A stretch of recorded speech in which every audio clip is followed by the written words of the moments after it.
तपाईहरु पनि आफ्नो युट्युब च्यानलमा सब्स्क्राइबर र भ्युज बढाउन चाहनुहुन्छ भने युट्युब इन्डस्क्रिन फिचर्सलाई आजै प्रयोग गरौँ।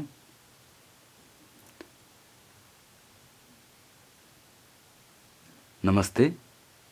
आज हामी यो भिडियोबाट युट्युब इन्डस्क्रिन फिचर्सलाई कसरी प्रयोग गरिन्छ भन्ने बारेमा र युट्युब इन्डस्क्रिन फिचर्सलाई प्रयोग गर्दा के फाइदा हुन्छ भन्ने बारेमा जान्ने छौं।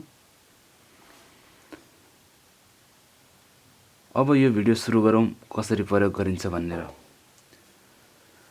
सर्वप्रथम तपाई आफ्नो युट्युब च्यानल लगइन हुनुहोला। लगइन भइसकेपछि तपाईको युट्युब प्रोफाइलमा क्लिक गर्नुहोला। यता क्लिक गरिसकेपछि क्रिएटर स्टुडियोमा क्लिक गर्नुहोला। क्रिएटर स्टुडियोमा क्लिक गरिसकेपछि भिडियो म्यानेजरमा क्लिक गर्नुहोला। भिडियो म्यानेजरमा क्लिक गरिसकेपछि तपाई अब कुन भिडियोमा चाहिँ इन्डस्क्रिन फिचर्स प्रयोग गर्न चाहनुहुन्छ त्यो क्लिक गर्नुहोला। तपाईको भिडियो म्यानेजर भित्र रहेका हरेक भिडियोहरु तपाई एडिट बटनबाट पनि जान सक्नुहुन्छ अनि स्क्रोल डाउन यताबाट पनि जान सक्नुहुन्छ। यो साइनबाट पनि जान सक्नुहुन्छ।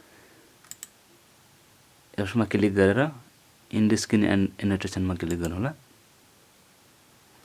यता क्लिक गरिसकेपछि तपाईलाई एडिटबाट जाँदाखेरि पनि यही अप्सनमा पुर्याउँछ। यही पेज खुल्छ। यति गरिसकेपछि तपाईलाई अलरेडी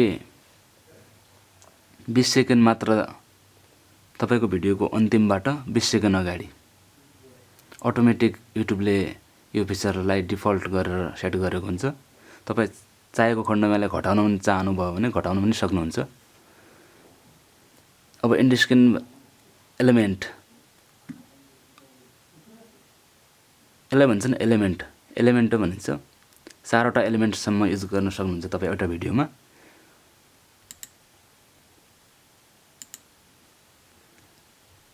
हेर्नुस् भिडियो और प्लेलिस्ट एउटा, सब्स्क्राइब बटन एउटा, अरु कसैको आफन्तजनको तपाईको आफ्ना आफन्तहरुको तपाईको अर्को कुनै च्यानललाई प्रमोट पनि गर्न सक्नुहुन्छ। 3टा एउटा अर्को कुनै तपाईसँग वेबसाइट छ भनेपछि त्यो पनि तपाई यहाँ लिंक गर्न सक्नुहुन्छ। यहाँ इन्डस्क्रिनमा 4 वटा एउटा भिडियोमा 4 वटा एलिमेन्ट मात्र युज गर्न मिल्छ।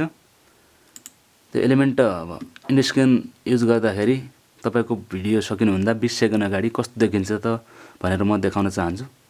तपाईले आफूले चाहेको कति सेकेन्डमा सेट गर्नुभयो त्यो अनुसार भर पर्छ।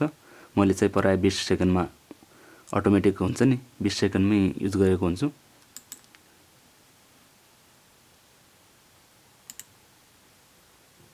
हेर्नुस् यो भिडियो मेरो जहाँ मैले युज गरेको छु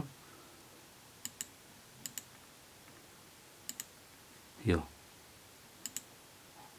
हो। यो नै यो चाहिँ एउटा सब्स्क्राइबको लागि यिनीहरु चाहिँ 3टा भिडियोहरु मैले एड गरेको छु। एलिमेन्टहरु 3टा थम्बनेलहरु। यहाँ थम्बनेलमा क्लिक गर्ने बित्तिकै तपाई त्यो भिडियो भित्र पुग्नुहुन्छ। यसले गर्दाखेरि तपाईको भ्युज पनि बढ्ने गर्छ, वाच टाइम पनि बढ्ने गर्छ। कुनै व्यक्तिले झुक्किएर पनि टच गरेको खण्डमा तपाईको भ्यू त बढिहाल्यो नै। भ्यू बढ्नुको साथै वाच टाइम पनि बढ्यो, जसले गर्दाखेरि तपाईको युट्युब ग्रो चाहिँ माथि उक्लदै गयो। त्यसैले युट्युब इन्डस्क्रिन फिचर्सलाई आजै प्रयोग गर्नुस्। अब चाहिँ कसरी प्रयोग गर्ने? तपाईलाई युज टेम्पलेट तपाईको ढाँचाहरु दिएको छ यसरी राख्न सक्नुहुन्छ भनेर तपाई आफूले चाहेको खण्डमा पनि राख्न सक्नुहुन्छ। तर युट्युबले हेर्नुस् तपाईलाई यसरी राख्न सकिन्छ भनेर हेल्पको लागि दिएको छ। यो चाहिँ भयो एउटा भिडियो एउटा सब्स्क्राइबको बटन लागि। यो हेर्नुस् एउटा भिडियो एउटा सब्स्क्राइब बटन। अनि यो चाहिँ भयो एउटा भिडियो एक सब्स्क्राइब बटन और एक लिंक तपाईको आफ्नो वेबसाइटको लिंक। यो चाहिँ 2टा भिडियो मात्र 2टा भिडियो यसरी पनि राख्न सक्नुहुन्छ। यो भयो 2टा भिडियो एक सब्स्क्राइबर। हेर्नुस् तपाई यो अनुसार पनि राख्न सक्नुहुन्छ अथवा आफूले चाहेको अनुसार पनि राख्न सक्नुहुन्छ। त्यसको लागि एड एलिमेन्टमा जानु होला। एड एलिमेन्टमा गएर सब्सक्राइब एउटा भिडियो राखेर हेरौँ त, मोस्ट रिसेन्ट। अब यता आयो तीनटा अप्सन। मोस्ट रिसेन्ट भन्ने बित्तिकै तपाईँको भर्खरै रिसेन्ट अपलोड गर्नुभएको भिडियो एउटा त्यसमा युज गर्न सक्नुहुन्छ। अनि अर्को भयो best viewer, best for viewer. युट्युबले अटोमेटिक बेस्ट फर भ्युअर्स कुन चाहिँ भिडियोमा छ बेस्ट भ्युअर त्यो चाहिँ अटोमेटिक तपाईँले एड हुनेछ। तेस्रो अप्सन भयो तपाईँ आफै चुज गर्न सक्नुहुन्छ आफ्नो भिडियो अथवा प्लेलिस्ट। म चाहिँ तलको गरेर देखाउँछु, हेर्नुहोस्।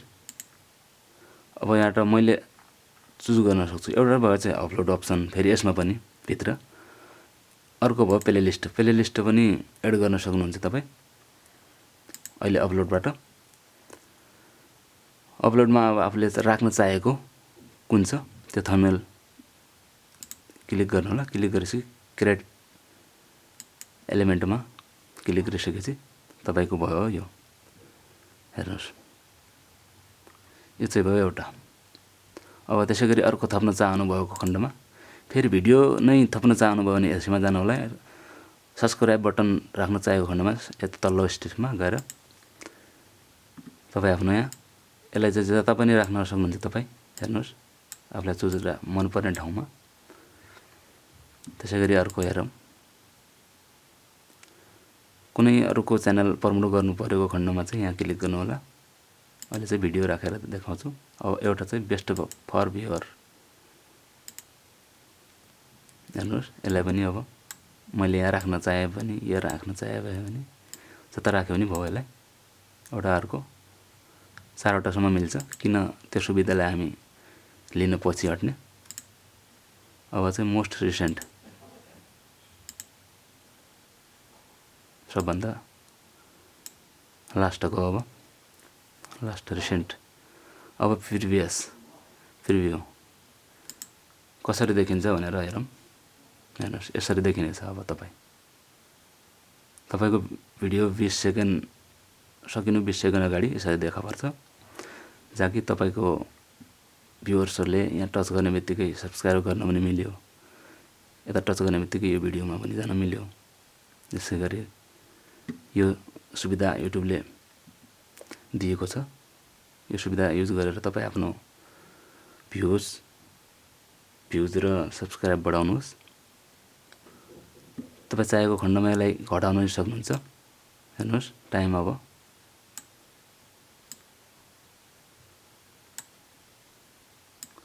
20 सेकेन्ड थियो भने चाहिँ अब यसो गरेर घटाउन सक्नुहुन्छ त्यो समयलाई। जहाँसम्म 20 सेकेन्ड राख्दा राम्रो नै होला। यदि भिडियो छोटो भएको खण्डमा त्यो घटाउनु पनि होला। यति गरिसकेपछि तपाईँ सेभमा जानु होला।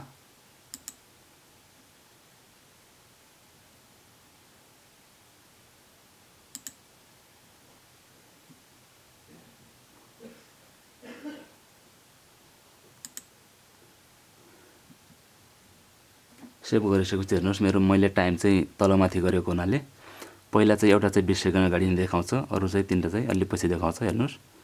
हो यसै गरी तपाईँ पनि यो सुविधाहरू लिनुहोस्, आफ्नो भ्युज सब्सक्राइब बढाउनुहोस्। आशा छ यो भिडियोबाट तपाईँले पनि आफ्ना भिडियोहरूमा युट्युब इन्डिस्क्रिन फिचर्सलाई कसरी युज गरिन्छ भनेर जान्नुभयो होला। यति भन्दै आजको यो भिडियोबाट बिदा हुन चाहन्छु। अन्तमा के भन्न चाहन्छु भनेपछि, यदि अझै पनि तपाईँहरूले मेरो युट्युब च्यानललाई सब्सक्राइब गरिदिनु भएको छैन भने प्लिज आजै सब्सक्राइब गरौँ, ताकि मैले आउने दिनमा योभन्दा राम्रो भिडियोहरू ल्याउने प्रयास गर्नेछु। हवस् त, यति भन्दै बिदा हुन चाहन्छु। हवस् त, धन्यवाद।